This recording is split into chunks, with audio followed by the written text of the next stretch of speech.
Delhi Capitals அணிக்கு எதிரான போட்டியில் லக்னோ சூப்பர் ஜெயின்ஸ் அணி 94 ரன்களுக்கு 7 விக்கெட்டுகளை இழந்து தடுமாறிய நிலையில் 7ஆம் வரிசையில் களமிறங்கிய ஆயுஷ் பதோனி அரை சதம் அடித்து டெல்லி அணியை அலறவிட்டார். 130 ரன்களை கூட தாண்டாது என கருதப்பட்ட லக்னோ சூப்பர் ஜெயின்ஸ் அணி 20 ஓவர்களில் 7 விக்கெட் இழப்பிற்கு 167 ரன்கள் சேர்த்தது.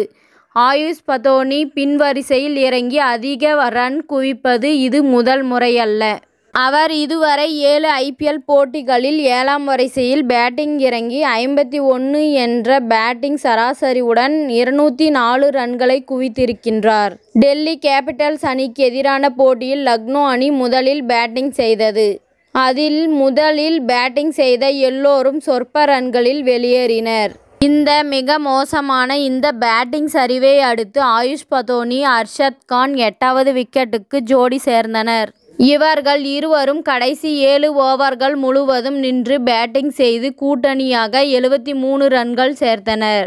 பதோனி 35 பந்துகளில் 55 ரன்களும், அர்ஷத் கான் 16 பந்துகளில் 20 ரன்களும் சேர்த்தனர். லக்னோ அணிக்கு 6வது அல்லது அதற்கு கீழ் உள்ள விக்கெட்டுகளுக்கு ஜோடியாக அதிக ரன்கள் சேர்த்த ஜோடிகள் பட்டியலில் பதோனி, அர்ஷத் கானின் இந்த ஆட்டம் 3வது இடம் பிடித்தது. இதில் முக்கியமான விஷயம் என்னவென்றால் பின்வரிசையில் கூட்டணியாக அதிக ரன் குவித்த ஜோடிகள் பட்டியலில் முதல் 5 இடங்களில் ஆயுஷ் பதோனி இடம் பெற்றுள்ளார். மேலும் IPL தொடரில் 7ஆம் வரிசையில் பேட்டிங் இறங்கி 7 போட்டிகளில் 2 அரை சதம் உட்பட 204 ரன்கள் குவித்துள்ளார் ஆயுஷ் பதோனி.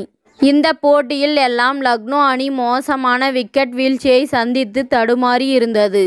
ஒரு அணி விக்கெட் வீழ்ச்சியால் தடுமாறும் போது ஆயுஷ் பதோனி தனி ஆளாக போட்டியை மாற்றும் வல்லமை கொண்ட வீரராக இருப்பதால் இவரை அணியில் சேர்க்க வேண்டும் என சமூக வலைதளங்களில் ரசிகர்கள் குரல் கொடுத்து வருகின்றார்கள்.